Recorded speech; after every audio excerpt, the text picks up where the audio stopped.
উনি চোখ খোলার পর সামনে তাকিয়ে যা দেখলাম তাতে আমার অন্তরাত্মা কেঁপে উঠল, কারণ ওনার চোখ তখন লাল রক্তবর্ণ ধারণ করে আছে। চোখ দিয়ে যেন আগুন বের হচ্ছে, এই আগুন যেন উনি আমাকে ঝলসে দেবেন।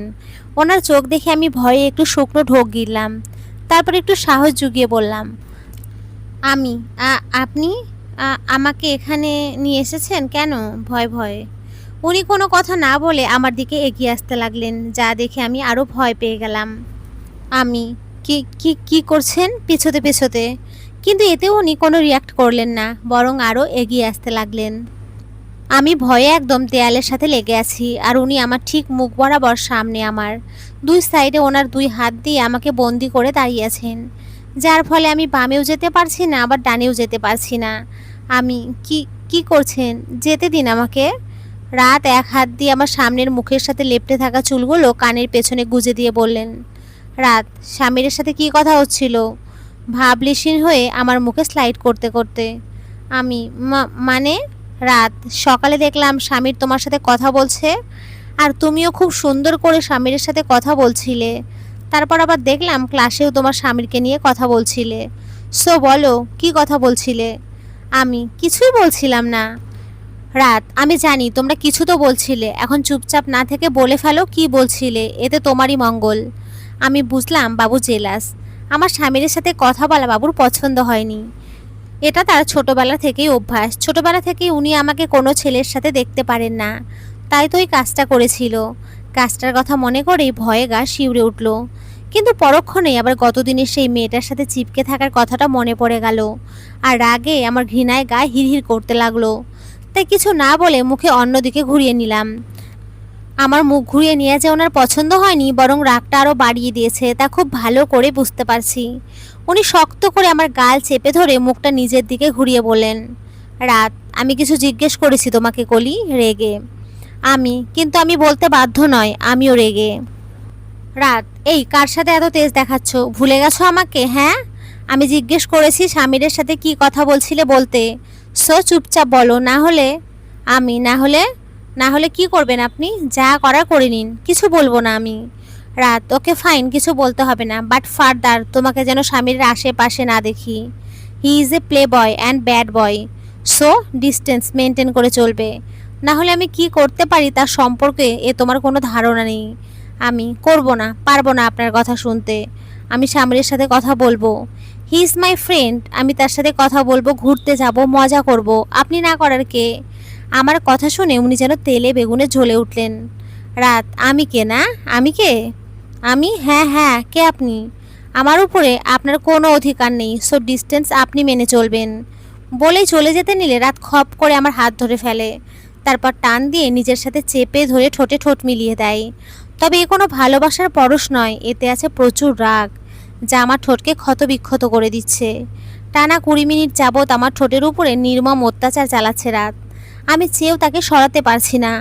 আমার হাত পা এমনভাবে ধরে আছে যে আমি নড়াচড়া পর্যন্ত করতে পারছি না, আর সেখানে তাকে সরানোর তো কোনো প্রশ্নই আসে না। আস্তে আস্তে তার অত্যাচার ভালোবাসার পরশে রূপান্তরিত হচ্ছে, পরম আবেশে শুষে নিচ্ছে আমার ঠোঁট, একসময় আমাকে ছেড়ে দেয়। আমি ছাড়া পেয়ে মুখে হাত দিয়ে কাঁদতে কাঁদতে নিচে বসে পড়ি। এমন সময় সে এসে আমাকে দাঁড় করিয়ে নিজের সাথে চেপে ধরে বলে, রাত, আমি কে তার পরিচয় হয়তো পেয়ে গেছো। আর হ্যাঁ, তোমার উপর সবচেয়ে বেশি অধিকার আমার, আমার থেকে বেশি কারণ নেই, সো যা বললাম মাথায় ঢুকিয়ে নাও। স্বামীর সাথে যেন না দেখি বলেই বেরিয়ে গেল। আমি এখনও দাঁড়িয়ে দাঁড়িয়ে মাথা নিচু করে কেঁদেই চলেছি। রাতের এমন কাজ আমি কিছুতেই মেনে নিতে পারছি না। রাতের প্রতি ঘৃণা যেন আরও কয়েক গুণ বেড়ে গেল। আমি চোখ মুছে দৌড়ে বেরিয়ে গেলাম, তারপর নিজেদের ক্লাসে গিয়ে দেখলাম স্যার নেই, তাই ব্যাগটা নিয়ে সোজা বেরিয়ে গেলাম ভার্সিটি থেকে। পেছন থেকে তন্নিমারা সবাই অনেক ডাকছিল, কিন্তু আমি তা উপেক্ষা করে বেরিয়ে গেলাম। গেটে রিক্সা দাঁড়িয়েছিল, তাই সোজা চলে গেলাম বাসায়। রাতে বারান্দার রকিং চেয়ারে বসে আছে রাত, তার দৃষ্টি আকাশের দিকে।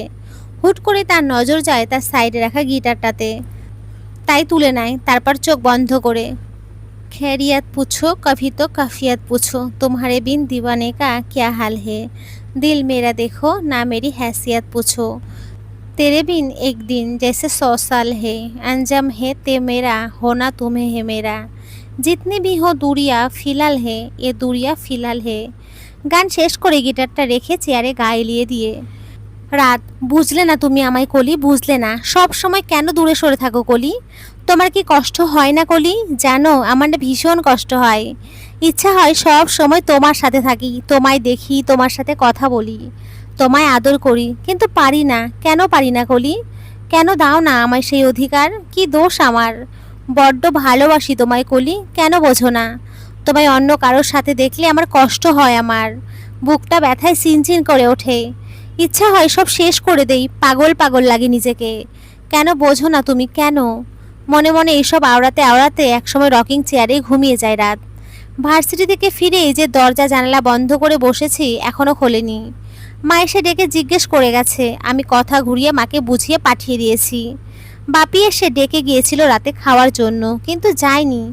তখন থেকে কান্না করেই যাচ্ছি, কান্না যেন কিছুতেই থামছে না। বারবার রাতের করা কাজ আর রাতের কথাগুলো মনে পড়ছে। কেন করলো রাত এমন? কেন তার প্রতি আমার রাগ আর ঘৃণাটা আরও বাড়িয়ে দিল? কেন? রাত যা করেছে একদম ঠিক করেনি। এর জন্য ওকে আমি কিছুতেই ক্ষমা করব না, কিছুতেই না।